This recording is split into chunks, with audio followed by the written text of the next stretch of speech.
Hi అన్న, welcome back to my channel. నేను మీ Dilip. So ఈరోజు అయితే మనం ధూల్పేటకి అయితే వచ్చినాం. మనం అజయ్ సింగ్ కళాకార్ అన్న వాళ్ళ దగ్గర అవుతున్నాం. సో ఇక్కడనైతే మొత్తానికి అయితే గణేషులు అయితే రెడీ అయిపోయినాయి. సో 2 గణేషులు అయితే మొత్తం కంప్లీట్ అయిపోయినాయి. ఇంకా 2 అయితే పెండింగ్లు ఉన్నాయి. సో గణేషులు ఎక్కడ వరకు మొత్తం కంప్లీట్ అయిపోయినాయి అనేది మొత్తం ఇన్ఫర్మేషన్ అయితే మీకు చూపిస్తా. ఒకసారి రండి నాతోటి. సో అజయ్ సింగ్ కళాకార్ అన్న వాళ్ళ దగ్గర ఉన్న స్పెషాలిటీ మొత్తం కూడా చూపిస్తా.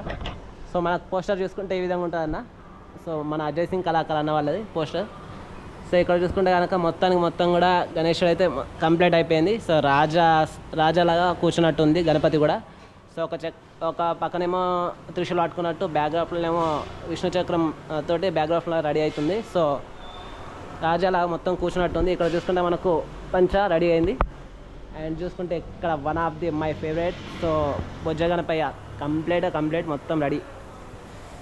ఇది వచ్చేసి 18 ఫీట్ ఉంది. సో ఈ గణేష్ వచ్చేసి మనకు 17 ఫీట్ తోటి రెడీ అయిపోయింది. సో ఇది వచ్చేసి 18 ఫీట్ పైన కూడా నారాయణుడు మనకు కంప్లీట్ అయిపోయింది చూడండి. సో పెయింటింగ్ తోటి మొత్తం కంప్లీట్ అయిపోయింది. సో ఇక్కడ చూసుకుంటే మనకు దేవుడు అయితే మొత్తం తొండం పెద్దగా ఉన్నాయి చూడండి ఇక్కడ. సో పైన మనకు నారాయణ దేవుడు కనిపిస్తుండే కిరీటం మీద. సో బొజ్జ గణపయ్య కాస్ట్యూమ్ తోటి మొత్తం రెడీ అయిపోయింది. సో రెడీ టు ఆక్యుపై ఇక. సో కొనుక్కొని బుకింగ్ చేసుకోవచ్చు ఇక. సో 18 ఫీట్ గణేశుడు. అండ్ వచ్చేసి మనకి ఇక్కడ ముంబై స్టైల్ గణపతి. సో ఇంకా పెయింటింగ్ వరకు ఇంకా పెండింగ్లో ఉంది. సో ఇది వచ్చేసి 2 పీసులు ఉన్నాయి. ఇంకా పెయింటింగ్ కానీ మొత్తం వైట్ తోటి అయితే రెడీ అయిపోయింది. పెయింటింగ్ ఒకటి పెండింగ్ ఉన్నది.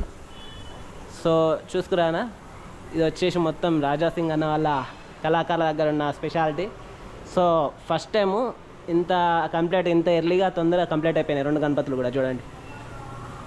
సో ఇది థ్యాంక్ యూ సో మచ్ అన్న. సో వీడియో నచ్చితే కనుక like and share and subscribe. Love you. నేను మీ దిలీప్. మళ్ళీ ఒక వీడియోతో మళ్ళీ కలుస్తా. సో మన అన్న కూర్చోండి చూడండి.